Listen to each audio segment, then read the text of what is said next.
जय सिया राम दोस्तों, आज मैं आपको वट सावित्री व्रत कथा सुनाने जा रही हूँ।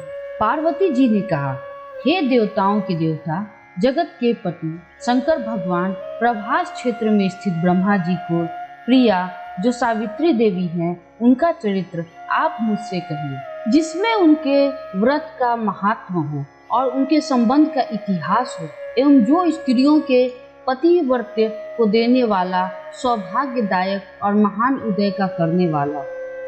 तब शंकर भगवान ने कहा कि हे महादेवी, प्रभास क्षेत्र में स्थित सावित्री के असाधारण चरित्र को मैं तुमसे कहता हूँ। हे महेश्वरी, सावित्री स्थल नामक स्थान में राजकन्या सावित्री ने जिस प्रकार में से उत्तम वट सावित्री व्रत का पालन किया, मद्रास देश में एक धर्मात्मा, सभी प्राणियों के हित में तत्पर रहने वाला, राजधानी तथा राज्य में रहने वाली प्रजाओं का प्रिय अश्वपति नामक राजा था, जो कि क्षमाशील, संतान रहित, सत्यवादी और इंद्रियों की वश में रखने वाला था। एक समय वह राजा प्रभास क्षेत्र की यात्रा के निमित्त वहां पर आया और विधि पूर्वक यात्रा करते हुए सावित्री के स्थल पर पहुंचा। वहां पर उस राजा ने अपनी रानी के साथ इस व्रत को किया, जो सावित्री के नाम से प्रसिद्ध सभी प्रकार की कामनाओं को पूर्ण करने वाला है। भूर्भुवः स्वः इस मंत्र की साक्षात मूर्ति बनकर स्थित श्री ब्रह्मा जी की प्रिया सावित्री देवी उस राजा पर प्रसन्न हुई। कमंडलू को धारण करने वाली वह सावित्री देवी दर्शन देने के बाद पुनः अदृश्य हो गई और बहुत दिनों के बाद उसी राजा के यहाँ देवी के समान रूप वाली कन्या के रूप में उत्पन्न हुई। सावित्री की प्रसन्नता से प्राप्त तथा सावित्री की पूजा करने के बाद हुई, अतः राजा ने ब्राह्मणों की आज्ञा से अपनी उस कन्या का नाम भी सावित्री रखा। वह राजकन्या सावित्री साक्षात शरीर धारण की हुई लक्ष्मी के समान सुशोभित होती हुई बढ़ने लगी और धीरे धीरे सुकुमार अंगों वाली वह यौन अवस्था को प्राप्त हुई, जिसके मध्य भाग सुंदर और नितंब भाग विस्तृत थे और जो सुवर्ण की प्रतिमा के समान दिखाई पड़ती थी। लोग उसे देखकर यही समझते थे कि यह कोई देवकन्या है।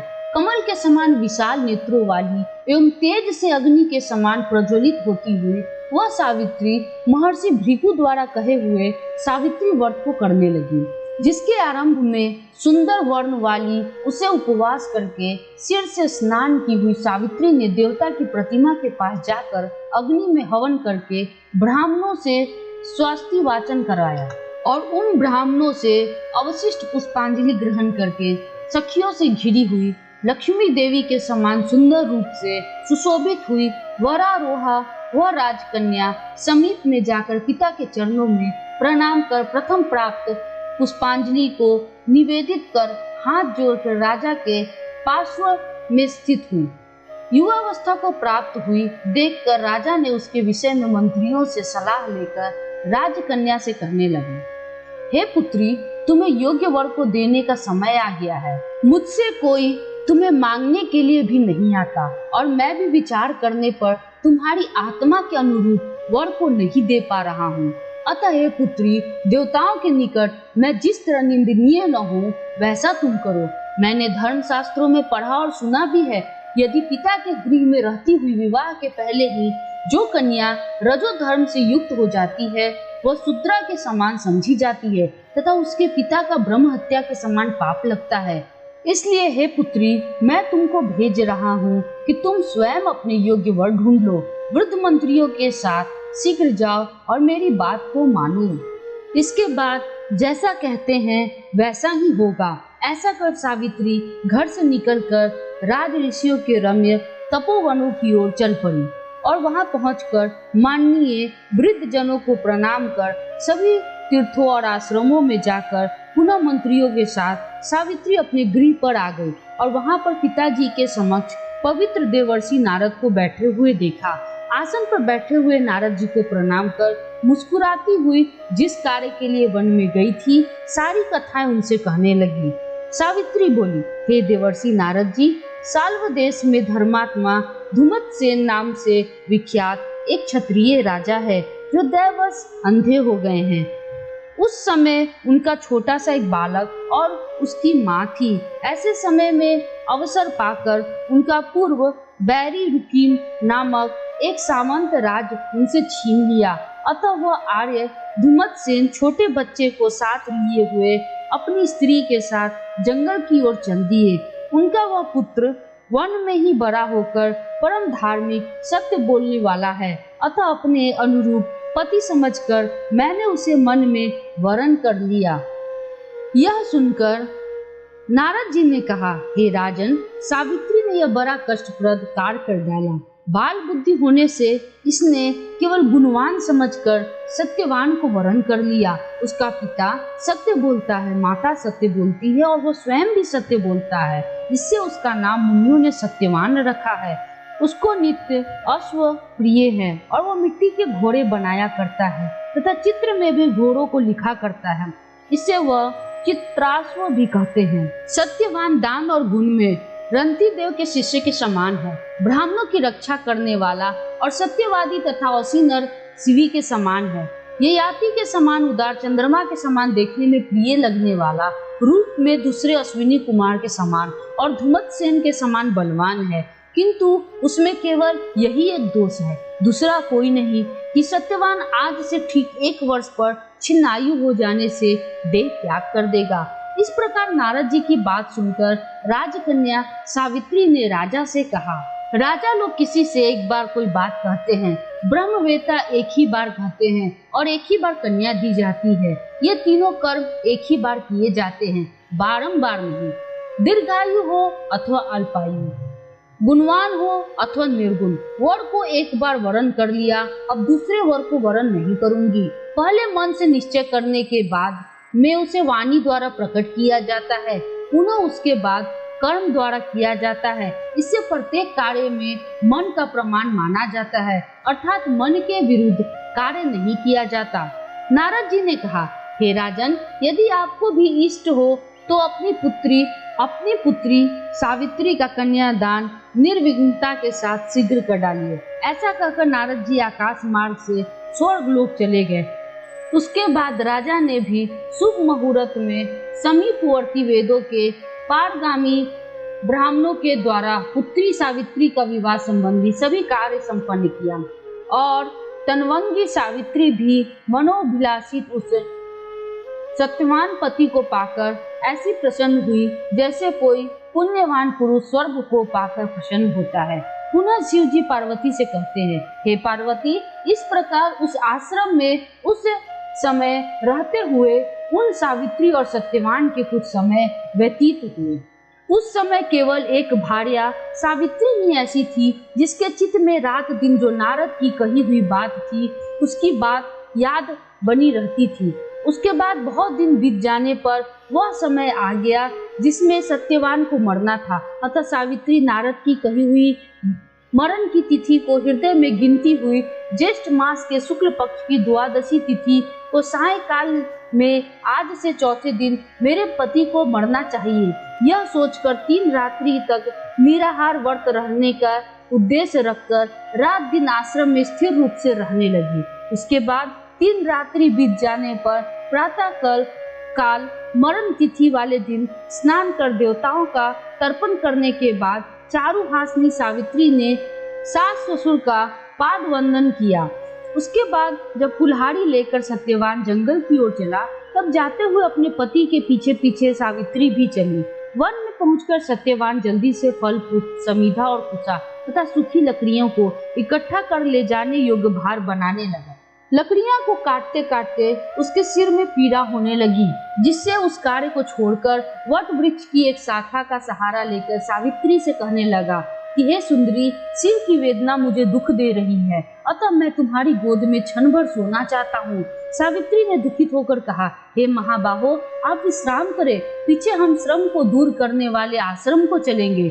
जैसे ही पृथ्वी पर बैठी हुई सावित्री ने सत्यवान को सिर को अपनी गोद में रखा, वैसे ही उसने कृष्ण मिश्रित पिंगल वर्ण वाले पीठधारी पीत वस्त्र पहने हुए साक्षात सूर्य के समान उदित हुए पुरुष को देखा।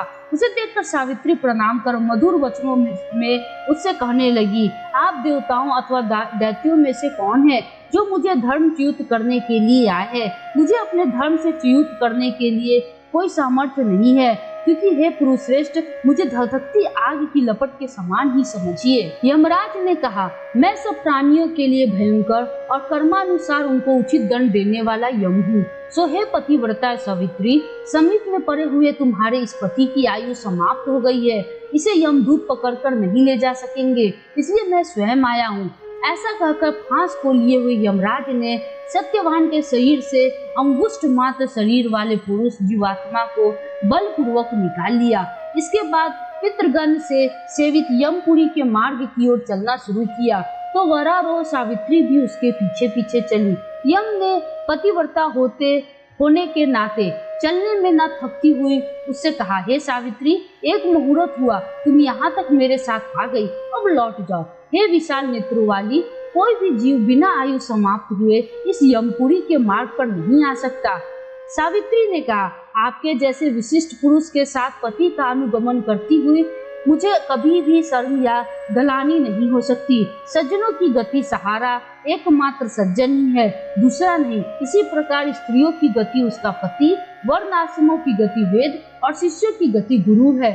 इस पृथ्वी तल में सब प्राणियों के लिए स्थान है, किंतु स्त्रियों के लिए तो एकमात्र पति को छोड़कर दूसरा कोई आश्रय स्थान नहीं है। इस प्रकार से धर्म तथा अर्थ से भरे हुए सुंदर मधुर अन्य वाक्यों से भी सूर्यपुत्र यमराज ने प्रसन्न होकर सावित्री से ये बात कही। यमराज ने कहा, हे भामिनी, मैं तुमसे प्रसन्न हूँ, तुम्हारा कल्याण हो, तुम मुझसे वर मांगो। उस सावित्री ने भी विनय में सिर झुका करके अपने लिए राज्य पाने का वर मांगा और अपने महात्म ससुर के देखने की शक्ति पाने के साथ साथ पुनः राज्य प्राप्ति एवं अपने पिता के लिए 100 पुत्रों की तथा अपने लिए भी 100 पुत्रों की प्राप्ति के लिए वर मांगा तथा पति के लिए पुनर्जीवन दान एवं निरंतर धर्म की सिद्धि प्राप्त करने का वरदान मांगा।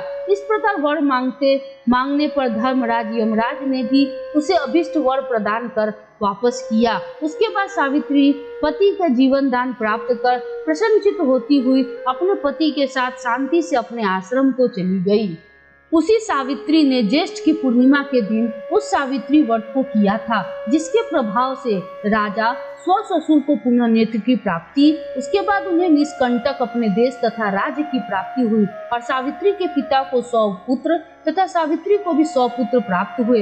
इस प्रकार से सावित्री व्रत के संपूर्ण महात्म्य को मैंने तुमसे कह दिया। देवी पार्वती ने कहा, हे देव, सावित्री के द्वारा किया हुआ यह महान व्रत किस प्रकार का है और ज्येष्ठ मास में उसका विधान कैसे किया जाता है? हे विभो, उस व्रत के देवता कौन हैं? कौन कौन मंत्र हैं? क्या फल है? सो हे महेश, इस सनातन धर्म को विस्तार पूर्वक आप मुझसे कहें। ईश्वर शंकर जी ने कहा, हे देवेशी, सावित्री व्रत का आदर पूर्वक सुनो। हे महेश्वरी, उस सती सावित्री ने जिस प्रकार से इस व्रत को किया उसे मैं कह रहा हूँ। हे भामिनी, ज्येष्ठ शुक्ल की त्रयोदशी तिथि के दिन प्रातः दंत धावन कर चुकने के बाद 3 रात्रि तक उपवास कर नियम करे। यदि व्रती अशक्त उपवास करने में असमर्थ हो तो जितेंद्रिय होकर त्रयोदशी की रात्रि में उपवास कर और चतुर्दशी के दिन बिना मांगे प्राप्त हुए अन्न को ग्रहण करे तथा पूर्णिमा के दिन उपवास करे। हे सुश्रोनी, प्रतिदिन तालाब, महानदी या झरना अथवा पांडु कूप में स्नान करने से सर्व स्नान का फल प्राप्त करें। ये यशस्विनी विशेष करके पूर्णिमा में सरसों और मृतिका मिश्रित जल से स्नान करना चाहिए। एक प्रस्थ 64 रुपये अटने लायक पात्र में बालू भरकर अथवा यव, साली, धान्य, तिल आदि भरे, फिर 2 वस्त्रों के टुकड़ों से वेष्टित बांस की डलिया में सब अवयव से सुशोभित सुवर्ण या मिट्टी अथवा काष्ठ की बनी हुई सावित्री की प्रतिमा को रखकर उसमें सावित्री के लिए 2 रक्त वस्त्र देवे और ब्रह्मा की प्रतिमा के लिए श्वेत वस्त्र देवे। इस प्रकार से ब्रह्मा के साथ सावित्री की यथाशक्ति गंध, पुष्प, धूप, दीप, नैवेद्य आदि से पूजन करे। पूर्ण तैयार हुई तरोई, कोहड़ी, ककड़ी, नारियल, खजूर, कैंद, अनार, जामुन, जंबीरी, नींबू, नारंगी, अखरोट, कटहल, जीरा, काली मिर्च के टुकड़े, गुड़, सेंधा, नमक और अंकुरित सप्त धान्य को बांस की बनी हुई डलिया में रखकर रेशमी वस्त्र से वेष्टित पर कुमकुम केसर के रंग से रंग देवें। इस प्रकार से ब्रह्मा जी की प्रिया सावित्री की स्थापना होती है। ब्रह्मा के साथ उस सावित्री प्रतिमा का मंत्र के साथ पूजन करें। इतर पुराणों में यह मंत्र कहा हुआ है, जिसके पूर्व में ओंकार यह वर्ण है। ऐसी वीणा और पुस्तक धारण करने वाली वेदों की जननी हे देवी, तुम्हें नमस्कार है, मुझे विधवा न होने का वरदान दो। इस प्रकार से विधिवत पूजन करके वहाँ पूजा स्थल पर रात्रि जागरण की विधि करावे। गाने बजाने के साथ नर नारी वृंद मिलकर नृत्य शास्त्र में विशारद के साथ नाचे और हंसी खुशी के साथ रात्रि व्यतीत करे और सावित्री की कथा अच्छे ब्राह्मणों द्वारा गीत भाव तथा रस के साथ प्रभात होने तक कहलावे। इस प्रकार से सावित्री का ब्रह्मा के साथ विवाह विधि संपन्न कर 7 द्विज दंपतियों को श्वेत वस्त्र पहनाकर सभी सामग्रियों से युक्त गृह दान देना चाहिए और वेद के ज्ञाता ब्राह्मण को सावित्री की प्रतिमा देवे। उसके बाद सावित्री कल्प जानने वाले, सावित्री कथा के वाचक, ज्योतिषी, उच्च वृत्ति वाले, दरिद्र, अग्निहोत्र कर्म करने वाले ब्राह्मण को इस प्रकार विधि पूर्वक सावित्री प्रतिमा का दान दे। उसी पूर्णिमा को की रात्रि में वट के नीचे 14 द्विज दंपतियों को निमंत्रित करे। उसके बाद प्रभात समय में उषा काल उपस्थित होने पर भक्ष्य भोजन आदि सामग्री को सावित्री स्थल के नीचे ले आवे। बुद्धिमान जन पवित्रता के साथ पाक बनाकर और उसका यत्न पूर्वक रक्षा करके गृहिणी युक्त निमंत्रित ब्राह्मणों को बुलाकर उस सावित्री के पूजन स्थल में उनका पैर धोकर उन सबों को बैठावे। हे देवी, सावित्री के समक्ष उन द्विज दंपतियों को भोजन करावे। इस संसार में उन सबों को भोजन कराना मानो मुझे भोजन कराना हो जाता है, इसमें कोई संदेह नहीं। जो दूसरी बार सावित्री के समक्ष द्विज दंपतियों को भोजन कराता है वह मानो केशव भगवान को भोजन कराता है, जिससे प्रसन्न होकर वर देने वाले भगवान विष्णु उसे अभीष्ट वर देते हैं। तीसरी बार भोजन कराने पर सावित्री के सहित ब्रह्मा जी को भोजन कराना हो जाता है। वहाँ एक एक बार भोजन कराना कोटि बार भोजन कराने के समान समझा जाता है। महादेवी, सावित्री के पूजन स्थल वट के नीचे 18 प्रकार के सटरस भोजन बनाकर देवी सावित्री के समक्ष द्विज दंपतियों को खिलाने से उनके कुल में कोई स्त्री न विधवा, न बंधवा, न भागनी, न कन्या मात्र को पैदा करने वाली तथा न अपने पति को अप्रिय लगने वाली ही होती है। और असत्य आदि नारियों के प्रसिद्ध दोष कभी उसके कुल की स्त्रियों में नहीं होता। इसलिए हे देवी, विशेष यत्न के साथ सावित्री देवी के आगे करुआ तीता रस से रहित ही भोजन देना चाहिए। उस समय स्त्रियों को अम्ल, खट्टा और क्षार पदार्थ युक्त भोजन कभी नहीं कराना चाहिए, बल्कि 5 प्रकार के मधुर, हृदय को प्रिय लगने वाला तथा सुंदर रीति से पकाए हुए अन्न का ही भोजन कराना चाहिए। धीर्थ से पूर्ण और अधिक दूध से पड़े हुए पुए बनावे और दूसरे पुए ऐसे बनावे जो वर्ती के रूप में शोक हरने से अशोक वर्तिका नाम से प्रसिद्ध है। तीसरे पुए खजूर के बने हुए होने चाहिए। चौथे गुड़ और घृत से युक्त संज्ञाओं के रूप में होने चाहिए। जो स्त्री इन सबों को दान करती वह स्वयं खाती है, वह पुरुषों के लिए आहार कारणीय एवं स्त्रियों के लिए अत्यंत प्यारी, धन धान्य तथा बहुत बड़े कुटुंब वाली होती है। पुओं के दान से उसके कुल में ज्वर, संताप और किसी प्रकार की वियोग का दुख नहीं होता। अशोक वृत्ति के दाने से 21 पीढ़ी तक उसका कुल बहुओं, लड़कों, अनगिनत दास दासियों से भरा रहता है। और जो स्त्रियां कुड़ियों को देती है उनके कुल में बहुओं के साथ साथ लड़कियां भी पुत्रिनी होती है। शिखरण का दान करने वाली युवतियों को उक्त सभी फल प्राप्त होते हैं, इसमें कोई संदेह नहीं। मोदकों को दान से उसका संपूर्ण कुल सर्व प्रकार की सिद्धियों से भरा पूरा होता है, ऐसा पितामह ब्रह्मा जी का वचन है।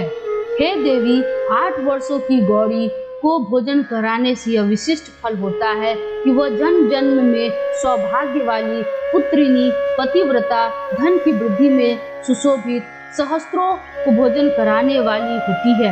मुख्य पान जो हृदय को प्रिय लगने वाला और मधुर हो, जैसे द्रक्षा पान, गुड़ से युक्त इमली का पान, खार से बने हुए मीठे शरबत, इसके अतिरिक्त अन्य जो भी योग्य वर्ण सुगंधित पान हो, उन्हें उन द्विज दंपतियों को देना चाहिए।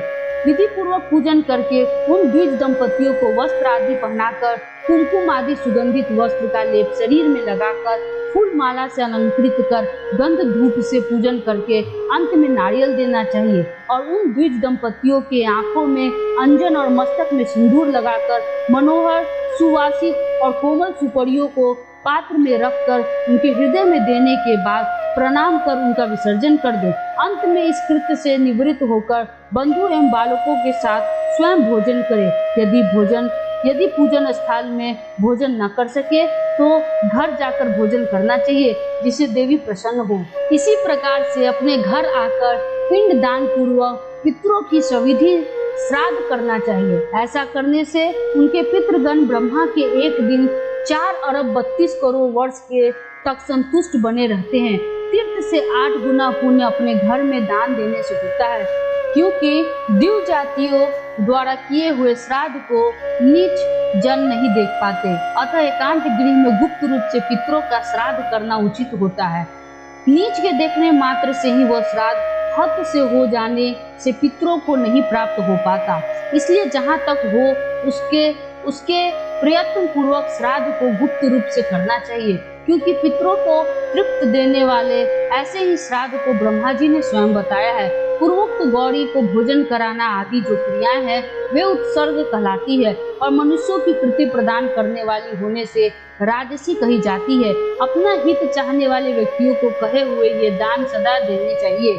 यदि सात्विक फल की चाह हो तो श्राद्ध में विशेष रूप से इस प्रकार के दान देने चाहिए जैसे कि ऊपर कहे आए हैं। हे देवी सावित्री, व्रत का उद्यापन सभी प्रकार के पापों से छुटकारा पाने के लिए मनुष्यों को अवश्य करना चाहिए। इसके करने से इच्छा या अनिच्छा से किए हुए सभी पाप तत्क्षण नष्ट हो जाते हैं। जो लोग इस प्रकार की वट सावित्री की यात्रा करते हैं उनको इस लोक से सौभाग्य, धन धान्य, सुंदर स्त्रियां विविध रूप से प्राप्त होती हैं। इस यात्रा विधान को जो कोई मनुष्य भक्ति पूर्वक करता है या इस वट सावित्री व्रत कथा को सुनता है वो पापों से छुटकारा पा जाता है।